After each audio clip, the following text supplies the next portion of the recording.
Hey guys, it's Rodimus Primal. I am back in another video, and today I'm going to be talking to you guys about Galvatron. Well, not really Galvatron, but actually a retool of this toy that looks pretty awesome, and that is Super Megatron. Yeah, that's right. So I've got a lot to talk about, so sit back, relax, make sure you subscribe to the channel, and let's transform and roll out.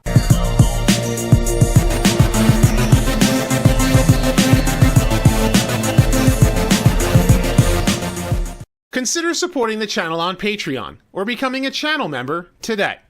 Okay, so the news I wanted to bring you guys today has to do with a retool of the Titans Return Galvatron toy, and it looks to be a really cool retool because it is something that not a lot of people know about, at least as far as if you're not living in Japan, because it has to do with a Japanese exclusive story known as the Battlestar's The Return of Convoy.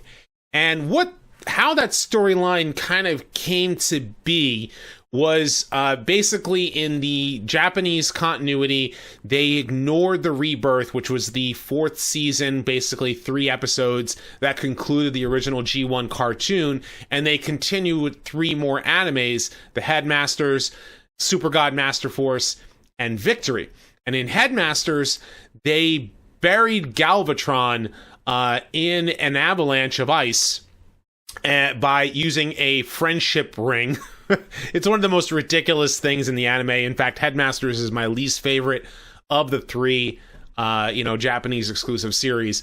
And then they had a 4th and final 1 episode OVA called Zone, and that was supposed to introduce new characters and stuff that took place after Victory. And they had the Japanese manga telling the stories of the Battlestars that take place during Zone and all that kind of stuff. So and out of that storyline came Star Convoy, where Optimus Prime came back and he got rebuilt as Star Convoy.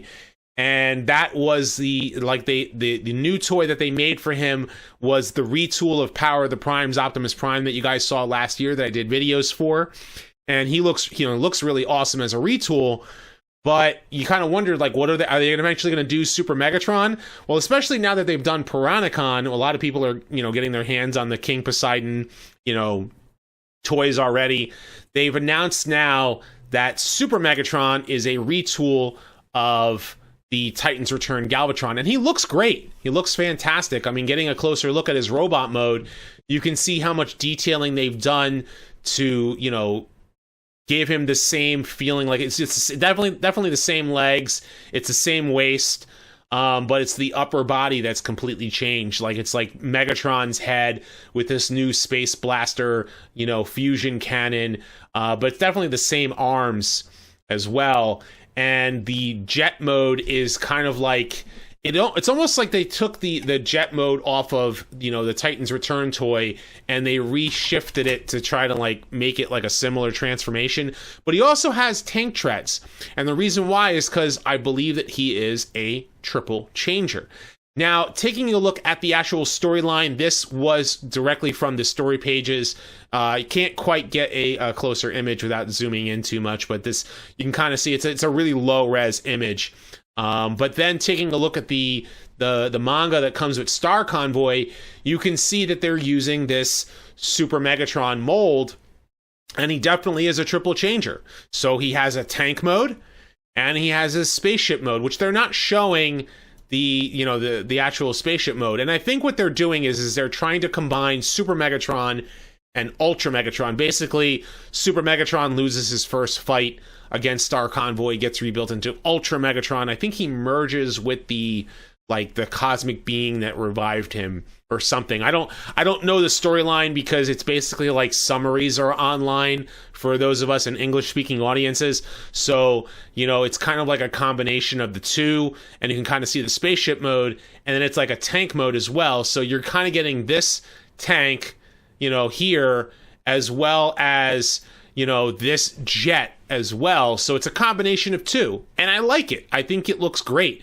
I think it looks fantastic. And those of you who collect, you guys know I'm a big G1 guy, so I prefer Megatron to have his original alt mode in some capacity, if possible, although I understand why it's a tank is the current update. A spaceship mode like this, very much like the spaceship mode on Titans Return Galvatron, kind of invokes that feeling that it is, yes, it could be a spaceship, or it could be you can hold it a certain way, and you know what I'm talking about, and it ends up looking like a blaster. And since the edge of the blaster is red, it kind of matches that, allowing it to be sold, outside of Japan, and not being able to be sold in the United States, especially in places where I live, like here in New Jersey, where we're under a dictatorship over here. So but we have this toy looks great, and I think it's a great update to the character, and it's kind of like a really good evolution to where Megatron would go if it was done in Japanese continuity, to bring him into he evolves from Galvatron into now Super Megatron. Granted that Generation 2 upgraded him into a tank, the big giant green and purple tank. This is where Japan went, is that they upgraded him into Super Megatron, and that is the story that concludes Generation 1 in Japan. And I think it's a really cool looking toy. I think the robot mode looks fantastic. I think it's a worthwhile update, and it's only $60, which if you're importing a toy from Japan, you're going to pay about double as to what the US toy would cost. So about $62, I think, is what the yen conversion into the dollar ends up being. And I think it's a good price for the character, especially if you want something that's the next evolution from Galvatron into being Megatron again. It's a great update. But I want to know what you guys think. Of course, leave your thoughts in the comment section below. Be sure to thumbs up this video and subscribe, and check out my other videos as well. I do have more Transformers discussion videos coming very, very soon, so you can stay tuned for all that. And as always, guys, until next time, till all are one.